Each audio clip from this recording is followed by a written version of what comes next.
Let's hit the main points of Joseph's life. Joseph was a teenager working the fields with his brothers. He used to tell on them to his dad. His dad played favorites and gave Joseph a robe of many colors. His brothers were jealous. Then Joseph told his brothers and father about his dreams. In his dreams, his older brothers were bowing down to him. And now his brothers were mad. They decided to kill him and tell their dad he's been killed by a wild animal. They ended up selling him to traders instead of killing him, but they still lied to their dad. Joseph was taken to Egypt, which was at least a 3-week journey. He was more than 500 miles from home, knowing his brothers hated him enough to sell him. And now he was Potiphar's slave. Potiphar worked for Pharaoh, who was the highest leader in Egypt. Joseph was accused of sexual misconduct and was sent to prison for a couple of years. Joseph finally got out of prison, listened to God, and spoke to Pharaoh. He eventually earned the highest position a slave could have. He had a lot of power, overseeing the country's food supply. This was important because famine hit the whole region. It was so bad that Joseph's family had to travel more than 500 miles to Egypt to find food just to stay alive. The brothers had no idea what had happened to Joseph. Now they were standing in front of him, asking for food. They didn't recognize him at first. More drama happened, and Joseph finally got to see his dad again. A while later, his dad died. The brothers were terrified Joseph was going to kill them now that their dad was gone. So they lied again and told Joseph that their dad wanted him to forgive them. This is where we pick up Joseph's story. Let's read Genesis 50, verses 19 through 21.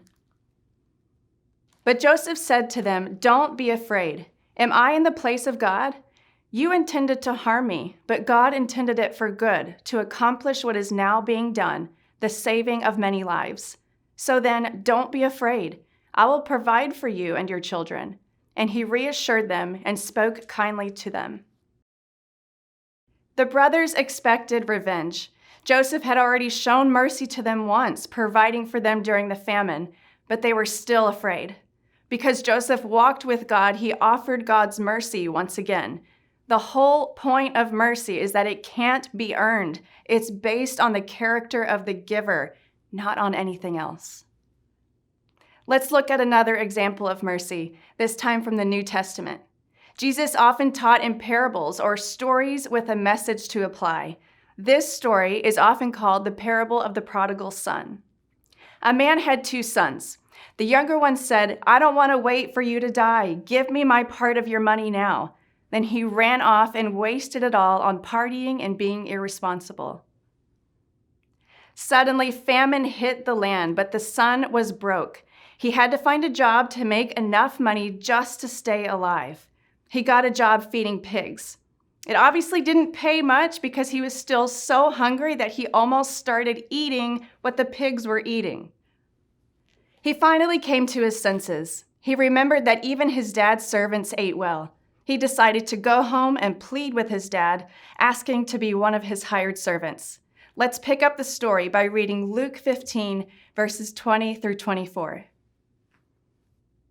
So he got up and went to his father, but while he was still a long way off, his father saw him and was filled with compassion for him. He ran to his son, threw his arms around him, and kissed him. The son said to him, "Father, I have sinned against heaven and against you. I am no longer worthy to be called your son."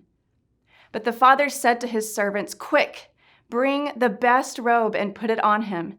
Put a ring on his finger and sandals on his feet. Bring the fattened calf and kill it. Let's have a feast and celebrate. For this son of mine was dead and is alive again. He was lost and is found."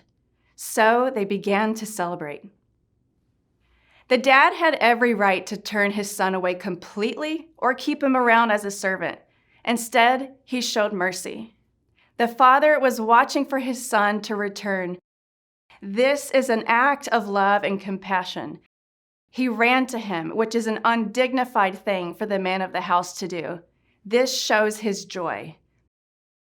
and he didn't let his son keep talking about being unworthy. Instead, in mercy, he accepted his son back and gave him the best: a robe, a ring, sandals, and food. He was given the father's clothing. The ring showed family authority, and servants didn't wear sandals. He was accepted as family. The food would have been enough to feed the entire village. The father celebrated his son's return with the biggest and best. God used Joseph's tragedy and turned it into triumph. Joseph knew the heart of our merciful God and showed mercy to his brothers in return. Through the parable of the prodigal son, selfish and reckless choices led to deep misery, but they also led to experiencing deep mercy.